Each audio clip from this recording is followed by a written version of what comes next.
Les Africains parlent aux Africains. Les Africains parlent aux Africains. Une émission débat, d'idées sur l'actualité du continent, une vision singulière et une lecture authentique de tout ce qui concerne l'Afrique et sa place dans le monde. Sous le signe de la sagesse africaine, tout seul, on va plus vite. Ensemble, on va plus loin.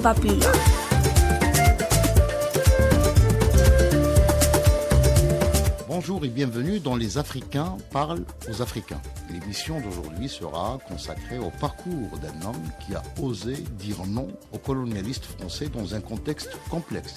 Il s'agit de la figure panafricaine, Sékou Touré, qui a eu à présider la Guinée entre 1958 et 1984.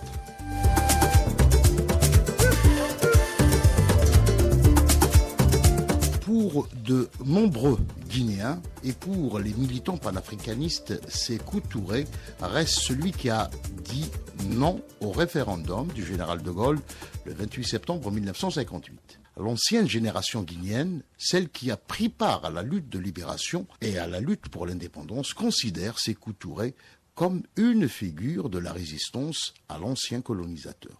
Pour cette génération, Sékou Touré a honoré la Guinée et l'Afrique en donnant le signal des indépendances en Afrique francophone. De lui, on garde encore l'image d'un souverainiste hostile à tout interventionnisme extérieur et son célèbre discours du 28 septembre 1958, ce jour-là, il consomme la rupture avec le général de Gaulle en déclarant, je cite, « Il n'y a pas de dignité sans liberté.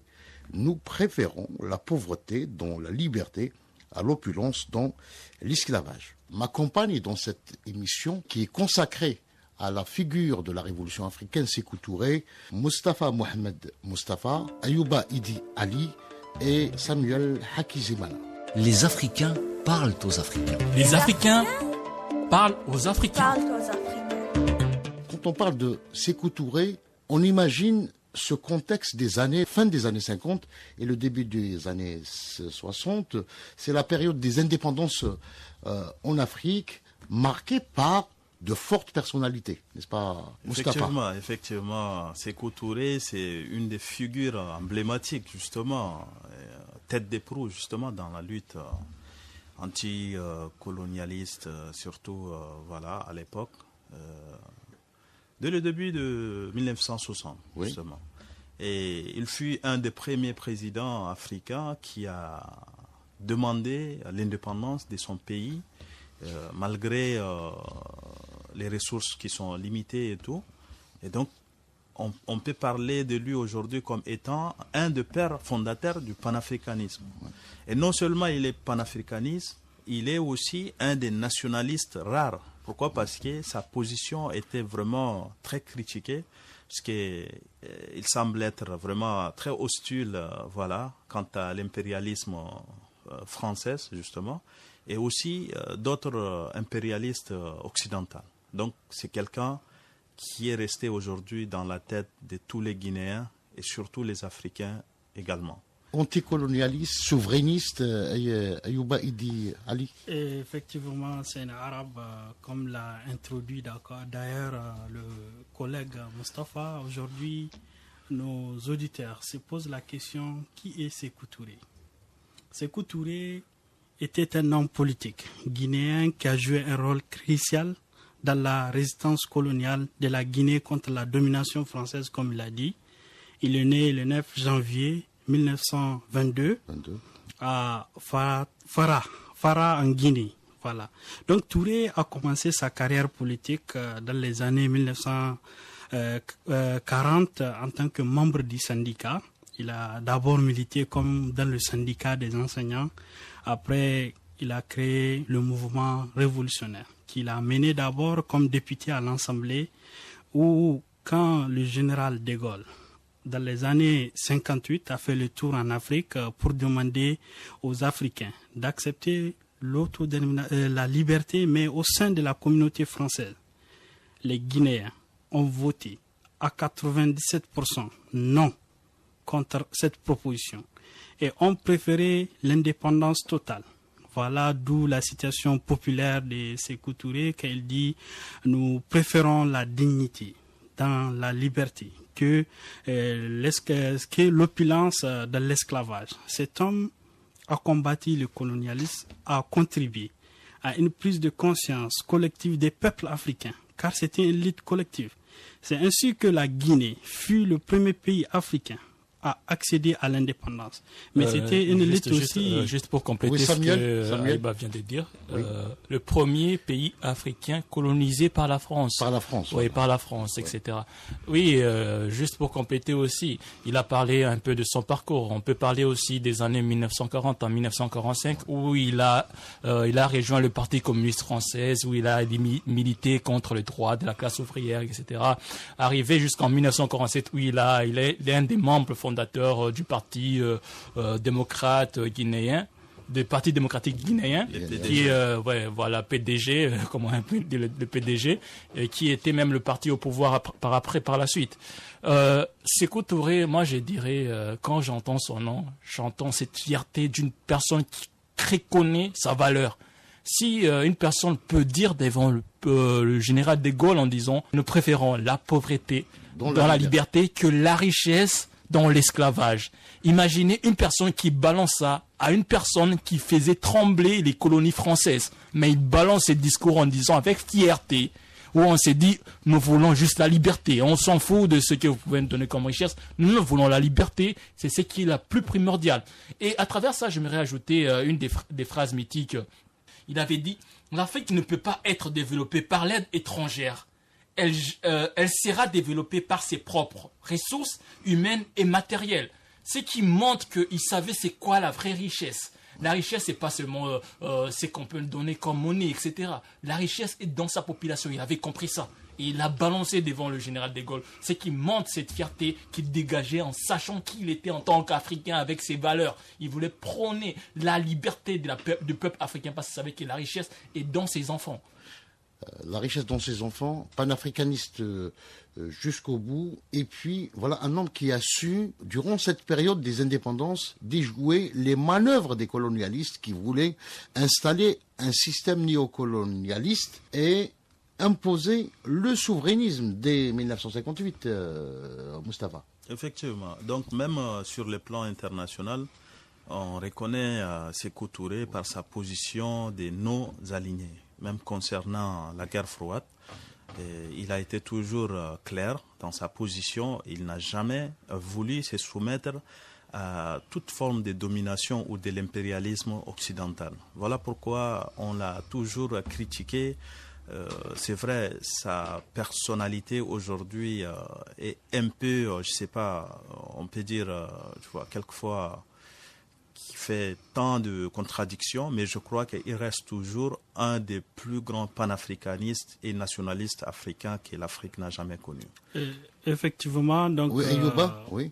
Je parlerai d'une date, le 28 septembre 1958, oui. Lors du référendum dont je parlais tantôt, la Guinée a affirmé sa souveraineté. Et c'était une souveraineté qui a été balancée face au général de Gaulle, qui n'a pas pu avoir un mot à dire. Il a dit tout simplement que la Guinée aura son indépendance parce que tel est le choix du peuple guinéen. Je dirais aussi que Sékou Touré n'a pas réussi à gagner tout ce combat tout seul. Il était aussi dans une situation soutenu par d'autres dirigeants conscients d'Afrique. Oui. Je peux citer Ben Bella à l'époque, oui. Je peux citer le Camus Kourma, je peux citer aussi le Congolais. D'ailleurs, il fait partie, Samuel, il fait partie de ces leaders africains à avoir adhéré à l'initiative de Kwame Nkrumah concernant les États-Unis d'Afrique. C'était le premier leader, à tel point qu'on parle de l'axe, donc du duo Nkrumah-Sékou Touré, n'est-ce pas? Oui. Déjà, on peut revenir même sur une des phrases mythiques de Kwame Nkrumah où il dit « Africa must be united ». Donc, il savait ça. Et autour de lui aussi, il s'est rapproché des gens avec la même vision. Vous parlez des États-Unis d'Afrique qui était la vision qui était là.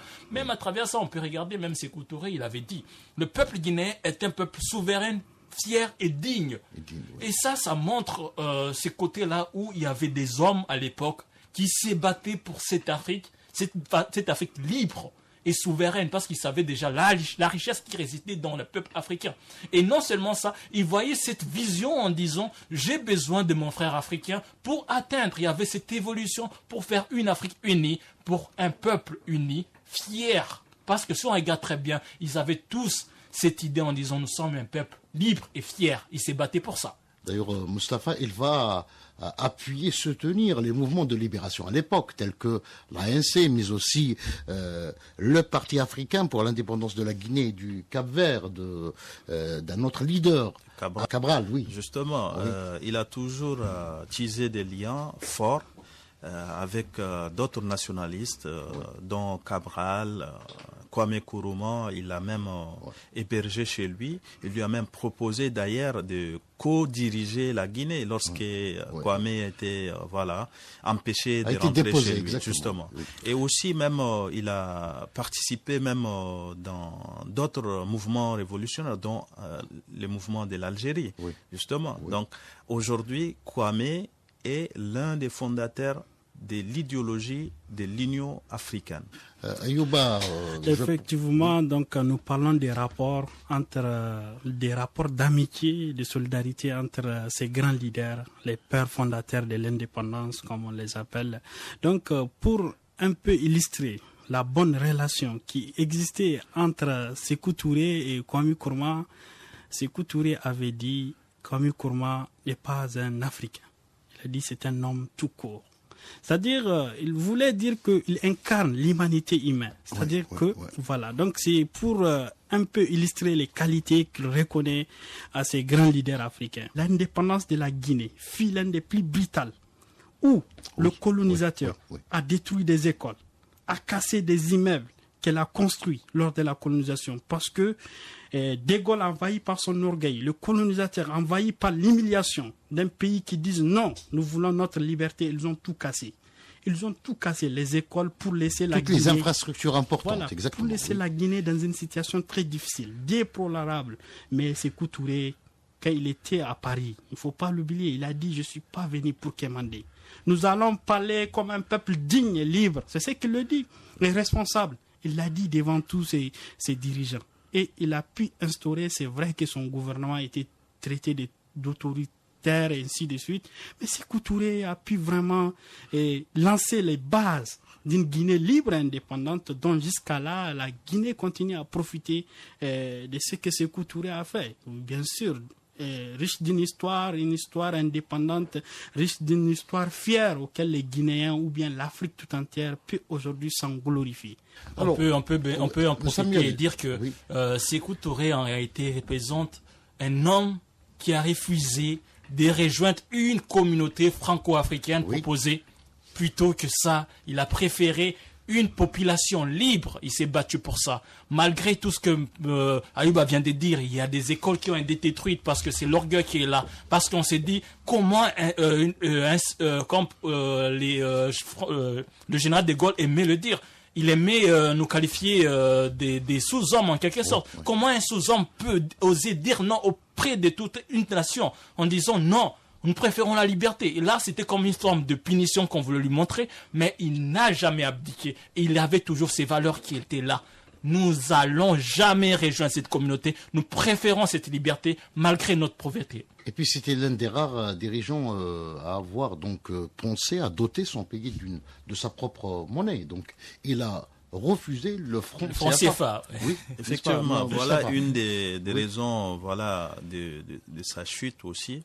D'une part parce que les colons qui étaient entre-temps en Guinée, les Français, ils ont voulu détruire tout simplement parce qu'ils veulent le mettre en défi, justement. Parce qu'ils ont compris qu'il n'y a pas des infrastructures, à part les infrastructures qui ont été construites par les colons eux-mêmes. Et surtout, la situation économique n'était pas aussi très stable. Exactement. Et donc, ils ont fait exprès pour l'amener à sa chute, en fait.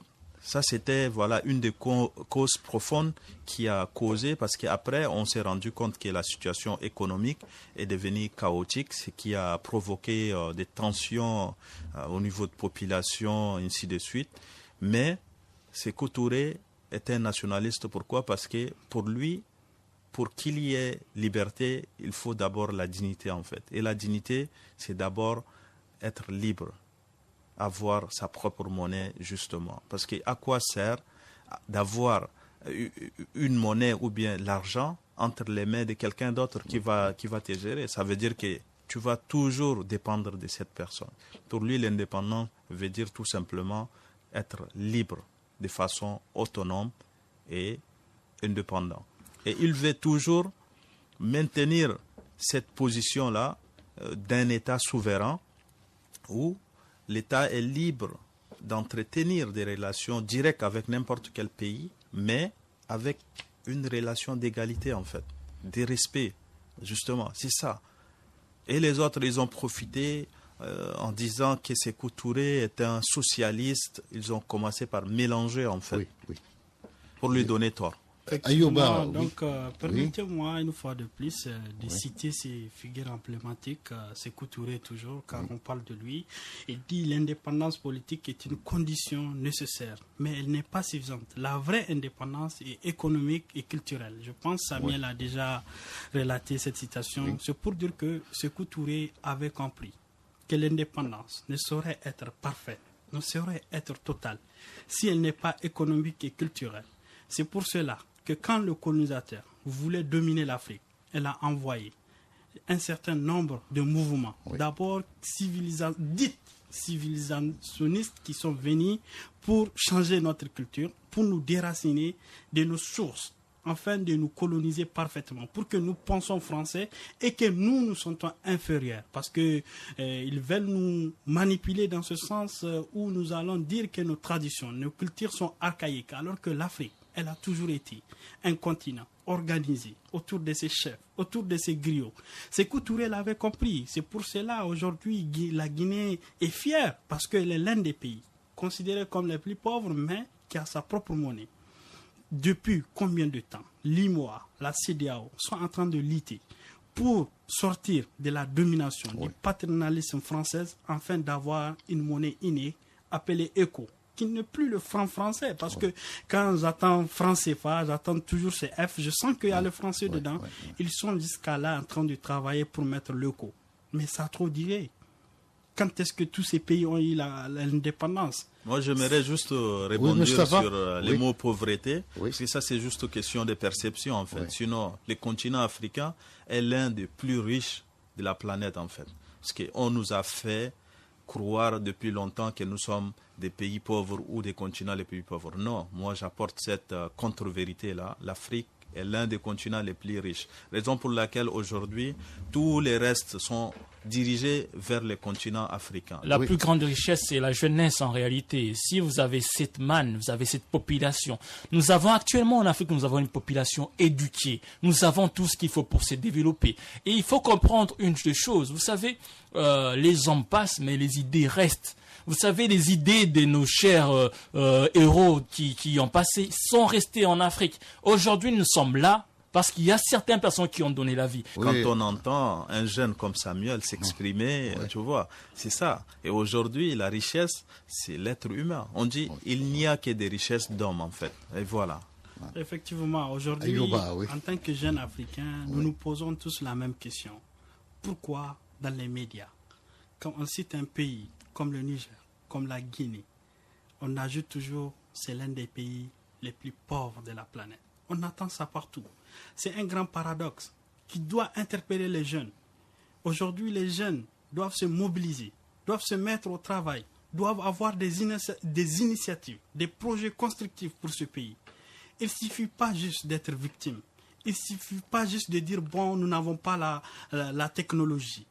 Je suis sûr. Justement, Ayouba, pour la jeunesse d'aujourd'hui, cette jeunesse africaine, le discours de Sékou Touré du mois de septembre 1958 reste d'actualité, n'est-ce pas? Oui, effectivement, ça reste d'actualité. Ayouba va ajouter quelque chose. Mais avant qu'Ayouba puisse ajouter quelque chose, moi je voulais juste appuyer sur ça.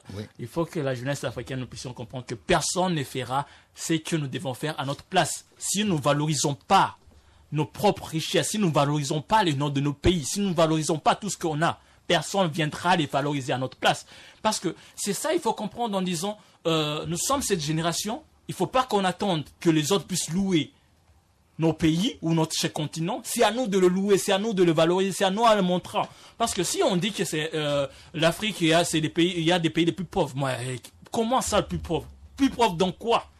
Qu'est-ce que tu qualifies le plus pauvre? Tu as la jeunesse qui est là, tu as des terres arabes qui est là, tu as les ressources naturelles qui est là, tu as la population pour les exploiter qui sont là. Comment ça le plus pauvre? Et pourquoi si c'est un pays le plus pauvre, pourquoi il y a je vais vous donner une anecdote. C'est une personne qui avait dit, il était allé à l'aéroport et il avait remarqué des mouvements contraires qui se passent en Afrique. Il avait remarqué que nous, la jeunesse africaine, et ça c'est pour nous conseiller en réalité, nous la jeunesse africaine, nous prenons nos valises pour prendre les avions pour aller en Europe. Mais on voit le contraire, ce sont les multinationales et les autres qui prennent les valises pour aller se poser dans les pays considérés les plus pauvres. Pourquoi ils amènent leurs valises? Et pourquoi nous prenons nos valises pour aller là-bas? Parce que nous, il faut que nous comprenions que c'est à nous de valoriser ça. Si on ne les valorise pas, personne ne les valorisera pas à notre place. Voilà, il y a eu tout un système, même si les gens ne veulent pas en parler, tout un système des mains invisibles qui ont toujours lutté contre l'autodétermination, contre l'indépendance africaine et la souveraineté africaine. Ce système, ces mains invisibles, continuent jusqu'à là, à nous faire croire que l'Europe est l'Eldorado, que les Africains doivent sacrifier leur vie parce que là-bas, il y a l'égalité. Mais pourquoi ces mêmes Européens viennent chez nous? Pourquoi aujourd'hui, au Niger, au Mali, dans plusieurs pays, les Européens, ils font tout de leur mieux pour se maintenir dans ces pays? Pourquoi? Pourquoi l'Afrique est convoitée? C'est parce que toutes les richesses, parce que ce qui fait le bonheur de l'Europe vient de l'Afrique. Mais nous remarquons une prise de conscience collective des jeunes, parce qu'aujourd'hui, c'est le même discours pendant 60 ans d'indépendance. 62 ans d'indépendance, toujours, nous sommes nostalgiques. Nous pensons toujours à nos grands combattants libérateurs de l'Afrique pour dire voilà ce que Sékou Touré a dit, voilà ce que... Mais aujourd'hui, nous devons revenir sur le terrain. Nous devons revenir sur le présent et regarder le progrès. Et dire à ces gens, à ces Européens, à ces colonisateurs, à ces mains invisibles, que l'Afrique est consciente, que sa jeunesse est consciente, que l'héritage est bien acquis. Mais je pense que la perspicacité de ces leaders des années 50 et des années 60 reste quand même une référence pour la jeunesse. Oui, on a bien parlé. Avant que Moustapha puisse répondre, on a bien parlé sur ça. Les idées restent toujours. Mais j'aimerais juste répondre parce que quelque chose m'a touché. On a bien vu à travers les médias, il n'y a pas longtemps, il y a un bateau qui a chaviré. Plusieurs personnes sont mortes. Des milliers de personnes sont mortes. Mais en réalité, on a parlé, en regardant les médias, ils ont plus parlé de ces sous-marins qui des gens qui, c'est déplorable. Pour vous montrer à tel point qu'il y a des gens qui sont en train de mourir pour aller chercher, soi-disant, l'Eldorado qu'on nous a vendu, et on oublie l'essentiel qui est là. Mais comme on a pu parler, les idées sont toujours là. Les grands de ce monde, les Africains, ils ont laissé des idées et ces idées sont exploitées. Mohamed Moustapha. Alors moi, ce que j'aimerais apporter justement pour nous en tant que jeunes et jeunesse africaine, c'est qu'arrêtons à certains moments de se positionner en tant que victime en fait. Parce que quand on est victime, c'est qu'on est dans une position de faiblesse. Donc prenons les destins du continent en main tout en devenant des acteurs clés comme Kwame Nkrumah, comme Nelson Mandela, comme les autres, Thomas Sankara, justement. Parce que ceux-là, aujourd'hui, si on les a connus, c'est parce qu'on a étudié leur histoire. Et ce sont leurs idées, ce sont les initiatives. Ce sont les actions concrètes qu'ils ont posées dans le passé qui a donné des fruits aujourd'hui pour que nous soyons dans cette condition-là aujourd'hui. Et je crois qu'aujourd'hui, nous sommes dans de meilleures conditions pour, c'est-à-dire exiger, je dis bien exiger les respects. Parce que c'est ce dont que l'Afrique a besoin vis-à-vis des autres pays du monde. Oui, juste pour ajouter sur ça, en fait, ça serait bien d'entendre écrit dans des livres en disant il y a Idé Ayouba, il y a Moustapha, et que cette continuité d'idées continue. J'aimerais bien entendre Moustapha, j'aimerais bien entendre Idé Ayouba, etc. C'est ça, en fait, que ça soit une continuité. Parce que l'essentiel Et là, c'est-à-dire que c'est pas juste Kwame Nkrumah, c'est pas juste Sékou Touré, mais il y a une continuité. L'Afrique est pleine de richesses. C'est-à-dire que on a parlé de la richesse humaine qui est en Afrique. Kwame Nkrumah a fait son temps, il est parti, il a laissé des idées. Mais il y a encore d'autres enfants. Il y a Mustapha, il y a Ida Ayouba, il y a d'autres. Il y a Samuel. Effectivement. Donc, ça fait partie de cette transition du leadership, justement, panafricain, qui va continuer à exister éternellement, j'allais dire, hein, si c'est pas trop. Un dernier mot avec... nous parlons de Sékou Touré, parce que je pense que nous avons introduit l'homme emblématique qui était né dans les années 1922, mais nous devons aussi parler qui était cet homme, comment il a évolué. Cet homme a eu des difficultés parce qu'il le disait lui-même dans le discours. Il dit qu'il voulait se présenter au Parlement. On lui a demandé 5 000 francs CFA, 5 000 francs pour être candidat. Il n'a pas 5 000 francs CFA. C'était le peuple du Guinée qui se sont regroupés. C'est là qu'il dit « Je suis le fruit de mes frères et de mes sœurs ».